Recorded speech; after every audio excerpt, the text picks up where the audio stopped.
दोस्तों, नारायणी सेना का नाम तो आपने सुना ही होगा, लेकिन क्या आप अंदाजा लगा सकते हैं कि ये सेना कितनी भयावह और विध्वंसकारी थी? कल्पना कीजिए, एक ऐसी अजेय सेना जिसका एक एक सैनिक महाभारत के युद्ध में हजारों योद्धाओं से अकेले लोहा लेने में सक्षम था। एक ऐसी टुकड़ी जिसका हर सैनिक मायावी युद्ध कला में निपुण था और जो केवल उन्हीं को दिखाई देती थी जिनके पास दिव्य दृष्टि थी। लेकिन कुरुक्षेत्र का युद्ध समाप्त होते ही यह सेना रहस्यमयी तरीके से लुप्त हो गई। आखिर यह सेना कहाँ गई? क्या यह पूरी तरह नष्ट हो गई या फिर किसी गुप्त लोक में जाकर किसी खास समय के आने की प्रतीक्षा कर रही है? और सबसे बड़ा सवाल, क्या कलयुग में यह सेना फिर से लौटेगी? आज हम इस रहस्य को जानेंगे, एक ऐसी कथा के माध्यम से जो महाभारत के पन्नों से निकलकर भविष्य की ओर इशारा करती है। श्री कृष्ण ने अपने राज्य की सुरक्षा के लिए एक विशेष सेना तैयार की, लेकिन यह कोई साधारण सेना नहीं थी। यह उन योद्धाओं की टुकड़ी थी जो न केवल शस्त्रों में निपुण थे, बल्कि तपस्या, योग बल और दिव्य शक्तियों से भी सुसज्जित थे। इनका लक्ष्य केवल एक था, श्री कृष्ण की आज्ञा का पालन करना, बिना कोई सवाल पूछे, बिना कोई संदेह किए। इन योद्धाओं को विशेष युद्ध कला सिखाई गई, दिव्यास्त्रों का ज्ञान, शत्रु के मन को भेदने की क्षमता और अदृश्य होकर युद्ध करने की कला। ऐसी अद्वितीय सेना को नारायणी सेना कहा गया, क्योंकि यह नारायण यानी भगवान श्री कृष्ण की कृपा से संचालित थी। जब महाभारत का युद्ध तय हो गया तो दोनों पक्षों को अपनी सेनाएं जुटानी थीं। दुर्योधन और अर्जुन दोनों सहायता मांगने के लिए द्वारका पहुंचे, लेकिन जब वे श्री कृष्ण के पास पहुंचे तो कृष्ण विश्राम कर रहे थे।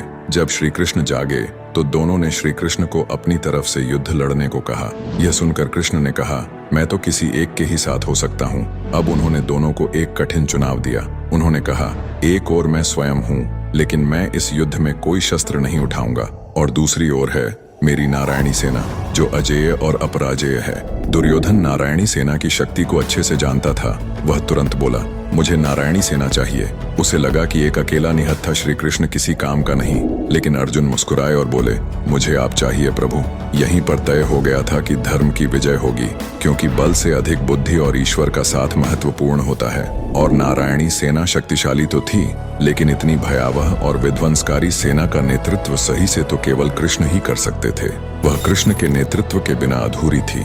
कहा जाता है कि इस सेना में श्री कृष्ण के 18,000 साथी भी थे, जो सब महान योद्धा थे। महाभारत युद्ध में नारायणी सेना कौरवों की ओर से लड़ी। इनके योद्धा अद्वितीय थे।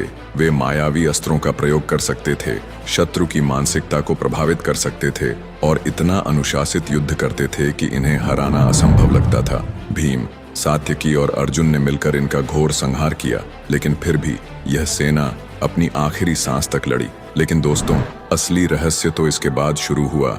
युद्ध के बाद यह सेना कहाँ गई? महाभारत युद्ध समाप्त हुआ, श्री कृष्ण द्वारका लौट गए, लेकिन युद्ध में बची हुई नारायणी सेना का कोई नामो निशान नहीं था। क्या वे युद्ध में पूरी तरह समाप्त हो गए थे?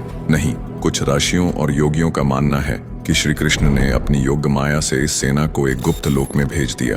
कहा जाता है कि नारायणी सेना आज भी कहीं अस्तित्व में है, लेकिन यह केवल उन्हीं को दिखाई देती है जिनकी आत्मा शुद्ध और दृष्टि दिव्य होती है। कुछ लोग कहते हैं कि यह सेना गोलोक चली गई, जहां यह श्री कृष्ण के आदेश की प्रतीक्षा कर रही है। कुछ तांत्रिक ग्रंथों में लिखा है कि यह सेना एक अलग आयाम में जाकर तपस्या कर रही है, और जब कलयुग में अधर्म चरम पर पहुंचेगा तब यह पुनः प्रकट होगी। नारायणी सेना की रहस्यमयी शक्तियां। इस सेना के बारे में कहा जाता है कि इनके पास सामान्य योद्धाओं से अलग शक्तियां थीं। ये दिव्य दृष्टि वालों को ही दिखाई देती थी। ये मन के विचार पढ़ सकते थे और दुश्मनों को भ्रमित कर सकते थे। इन्हें किसी अस्त्र से मारा नहीं जा सकता था, क्योंकि ये योग बल से स्वयं को सुरक्षित कर सकते थे। महाभारत के बाद कई साधकों ने नारायणी सेना के अस्तित्व का दावा किया। कई तांत्रिक ग्रंथों में इस सेना के पुनः प्रकट होने की भविष्यवाणी भी की गई है। क्या कलयुग में नारायणी सेना लौटेगी? दोस्तों, अब सबसे बड़ा सवाल, क्या यह सेना कलयुग में फिर से प्रकट होगी? कल की पुराण के अनुसार जब अधर्म अपनी चरम सीमा पर होगा, तब भगवान विष्णु का अंतिम अवतार, कल की अवतार, इस धरती पर प्रकट होंगे और तब एक महान युद्ध होगा। कुछ ऋषियों का मानना है कि नारायणी सेना इसी युद्ध के लिए पुनः जागृत होगी। संभावना यह भी है कि यह सेना किसी गुप्त स्थान पर छिपी हो और जब समय आएगा तब यह फिर से प्रकट होगी। अब सवाल यह है, क्या यह केवल एक पौराणिक कथा है या फिर सच में कहीं न कहीं नारायणी सेना इस दुनिया में मौजूद है? निष्कर्ष, क्या यह सिर्फ एक मिथक है या एक सच? दोस्तों, यह सवाल आज भी अनसुलझा है। कुछ लोग इसे महज एक धार्मिक कथा मानते हैं, जबकि कुछ का विश्वास है कि जब सही समय आएगा तब यह सेना फिर से प्रकट होगी। क्या आपको लगता है कि नारायणी सेना आज भी कहीं न कहीं अस्तित्व में है, या यह सिर्फ एक अद्भुत पौराणिक कथा है? नीचे कमेंट करके बताइए। और अगर आपको यह वीडियो पसंद आया हो तो इसे शेयर जरूर करें। सनातन धर्म के ऐसे ही अद्भुत रहस्यों के लिए